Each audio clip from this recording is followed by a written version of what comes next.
Hello నమస్తే welcome to Andhraprabha TV. నేను సౌజన్య.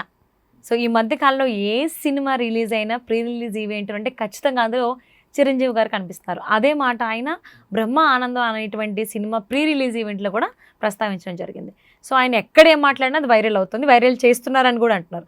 మరి ఈ అంశానికి సంబంధించి వారి విశ్లేషణని, వారి అభిప్రాయాన్ని మనతో పంచుకోవడానికి ఈరోజు మనతో పాటు ఉన్నారు సీనియర్ ఫిలిం జర్నలిస్ట్ నారాయణ రాజు గారు ఉన్నారు. వారితో మాట్లాడదాం. నమస్తే అండి. చిరంజీవి గారు ఈ మధ్య కాలంలో ఏ సినిమా రిలీజ్ అయినా కనబడతారండి ఆ స్టేజ్ పైన ప్రీ రిలీజ్ ఈవెంట్ కి. అదే మాట ఆయన నోటి నుంచే వచ్చింది, మేమే ఉన్నాము, నేను సుమ అనిల్ ఇక్కడ ఎక్కడికి వెళ్ళా మేమే కనిపిస్తున్నాం అనేసి అని. సో అది అంతేకాని చాలా మాటలు మాట్లాడారు ఆయన. రీసెంట్ గా ప్రీ రిలీజ్ ఏమైనటువంటి లైలా సినిమా కావచ్చు అండ్ అలాగే బ్రహ్మ ఆనందం సినిమా పైన అంటే ఆయన చేసిన కామెంట్స్ ప్రతిదీ వైరల్ అవుతుంది. ఏం మాట్లాడినా మాట్లాడకపోయినా అది వైరల్ అవుతుంది. సో దీని గురించి మీరు ఏమంటారు ఆయన కామెంట్స్ కి సంబంధించి? ఇప్పుడు చిరంజీవి గారు ఏది మాట్లాడినా వైరల్ అయితే తప్పులేదు. ఆయన మాటల్లో వేరే అర్థాలు పెడార్థాలు తీస్తేనే మనం దాన్ని తప్పుగా భావించాలి. చిరంజీవి గారు ఇండస్ట్రీకి కావాల్సిన వ్యక్తి, ఆయన అందరికీ కావాల్సిన వ్యక్తి. చిరంజీవి మా ఈవెంట్కు రావాలని ప్రతి అప్కమింగ్ హీరో లేదా 10-15 సినిమాలు చేసిన ప్రతి హీరో కోరుకుంటాడు. చిరంజీవి వస్తే ఆ సినిమా ఆయన రాకతో పబ్లిక్లోకి త్వరగా వెళ్ళిపోతుంది. ఆయన ఏం మాట్లాడతాడు, ఏ వేదిక మీద మాట్లాడాడు అనేది పబ్లిక్లో త్వరగా వెళ్తుంది. ఆయన సినిమా గురించి 4 మంచి మాటలు చెప్తాడు కాబట్టి ఆ సినిమా మీద కొంత ఆసక్తి క్రియేట్ అయ్యి అది ప్రేక్షకుల రూపంలో థియేటర్కు రావడానికి దోహదం చేస్తుంది. అందువల్ల చిరంజీవిని ఆహ్వానించడానికి ఇది ప్రధాన కారణం. ఆయన మనకు 2-3 చోట్లనే కనపడ్డాడు, కానీ ఆయన రిజెక్ట్ చేసినవి 10-15 ఉంటాయి. కేవలం ఇక అప్లికేషను కాదనలేక, ఉదాహరణకు లైలా సినిమా తీసుకుంటే లైలా సినిమాకు ప్రజెంట్ ప్రొడ్యూసరు సాహు గారపాటి చిరంజీవి గారికి నెక్స్ట్ సినిమాకు ప్రొడ్యూసర్. ఓకే, ఆ అప్లికేషన్ తప్పదు. పైగా విశ్వక్సేన్ కూడా చాలా కాలంగా చిరంజీవితోని సాన్నిహిత్యంగా ఉంటున్నాడు. విశ్వక్సేన్ ఫాదరు చిరంజీవి గారు ఆ రోజులో పెట్టిన ప్రజారాజ్యం పార్టీకి తరఫున శాసనసభకు పోటీ చేసిన వ్యక్తి. అంటే అట్లా చిరంజీవితోని హీరోగా అనుబంధం ఉంది, ప్రొడ్యూసర్గా అనుబంధం ఉంది కాబట్టి ఆయన వచ్చారు. ఇక బ్రహ్మానందం విషయం అందరికీ తెలిసిందే. బ్రహ్మానందం చిరంజీవి మధ్య ఎంతో అనుబంధం ఉంది. బ్రహ్మానందం తొలి నాళ్లలో చిరంజీవి గారే లిఫ్ట్ ఇచ్చారు. ఆ విషయం ఆయన వేదిక మీద కూడా చెప్పారు. చిరంజీవి ఆ 2 సినిమాలకు చిరంజీవి హాజరవ్వడం ఆవశ్యకత.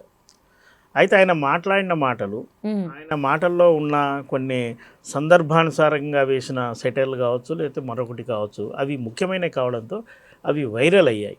అందువల్ల చిరంజీవి గారు ఎక్కువ చోట్ల వచ్చినట్టుగా మనకు కనిపిస్తుంది. ఈ 2 సినిమా ఈవెంట్ల కంటే ముందు ఆయన ప్రధాని మోదీతోని సంక్రాంతికి మీట్ అయ్యారు. ఆ తర్వాత ఒక సందర్భంలో ఆయన మీడియా ద్వారా అంటే టీవీ ద్వారా మాట్లాడారు. ఆయన దాన్ని ఏమంటారు, వీడియో కాన్ఫరెన్స్ ద్వారా మాట్లాడారు. అది కూడా రిలీజ్ చేశారు. దాంతో తరచుగా చిరంజీవి మనకు కనిపిస్తున్నాడు, ఎక్కువ చోట్లకు హాజరవుతున్నాడు అన్న భావన కలిగింది తప్ప ఆయన చాలా తక్కువ చోట్లే వచ్చాడు. 2 సినిమా ఈవెంట్లోనే కనపడ్డాడు. అంతకుముందు ఆయన చేసిన ట్వీట్లు కావచ్చు, మరొకటి కావచ్చు, అవి కూడా ప్రచారంలోకి రావడం వల్ల ఆయన చాలా స్టేజ్ల మీద కనబడుతున్నాడు అన్న భావన కలగడుతుంది. అంటే లైలా మూవీ రిలీజ్ అవడం, దానికి ప్రీ రిలీజ్ ఈవెంట్కి చిరంజీవి గారు రావడం, సో ఆ తర్వాత బ్రహ్మ ఆనందం సినిమా ప్రీ రిలీజ్లో కనిపించడం, సో ఆ స్టేజ్ మీద ఆయన చేసిన కామెంట్స్, సో ప్రతిదీ కూడా కాంట్రవర్షియల్ అవుతుంది, చేస్తున్నారు అనేటువంటి వాదన కూడా ఉంది.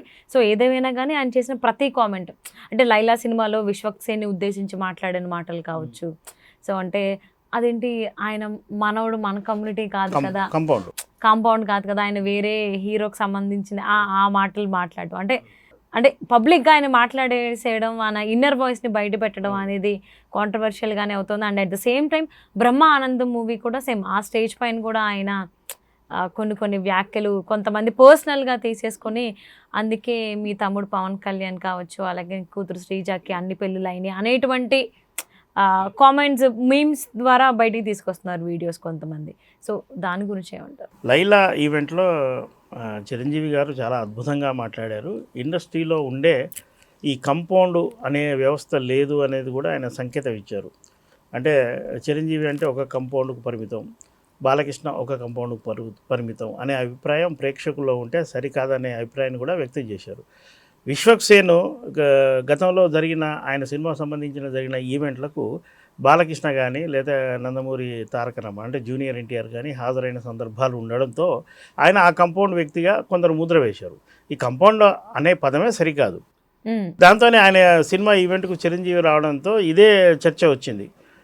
విశ్వక్ సేన్ ఒక నందమూరి కుటుంబానికి సంబంధించిన వ్యక్తి కదా, చిరంజీవి ఆ కుటుంబ సంబంధమైన హీరో ఈవెంట్కి ఎందుకు వెళ్తున్నాడు అనేది కొంత సోషల్ మీడియాలో వైరల్ కావడంతో దాని మీద చిరంజీవి గారు స్పష్టత ఇచ్చారు. నిజానికి బాలకృష్ణ ఈవెంట్కు చిరంజీవి కూడా హాజరైన సందర్భాలు ఉన్నాయి. చిరంజీవి సినిమాకు డైరెక్ట్ చేసిన బాబీ అనే అతను బాలకృష్ణకు ఇమ్మీడియట్లీ చేశాడు. అంటే వాళ్ళ మధ్య అలాంటి ఈగోలు ఉండవు. ఇదంతా ఒక వర్గం. అలాగే బాబీ కూడా చిరంజీవి గారు ఫ్యానే కదా, ఫ్యానే. ఆయన బహిరంగంగా చెప్పాడు కూడా, నేను చిరంజీవి అభిమాని. అదే ఉద్దేశం ఉంటే బాలకృష్ణ అతని డైరెక్షన్లో చేయడానికి ఒప్పుకోడు కదా. కానీ అలాంటివన్నీ వ్యక్తిగత అభిప్రాయాలు వేరు, ప్రొఫెషన్ వేరు.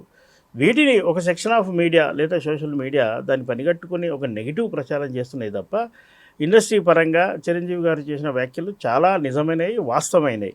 దాన్ని కాంట్రవర్సీ చేయడం అనేది ఇక దాన్ని ఆ సందర్భాన్ని కొందరు ఉపయోగించుకొని దాన్ని ఇష్యూ చేశారు అంతే తప్ప అందులో ఎలాంటి వేరే కోణం లేదు. అంటే ఏదైనా పదార్థాలు తీయకుండా ఉంటే ప్రతిదీ బాగానే ఉంటుంది. Thank you so much.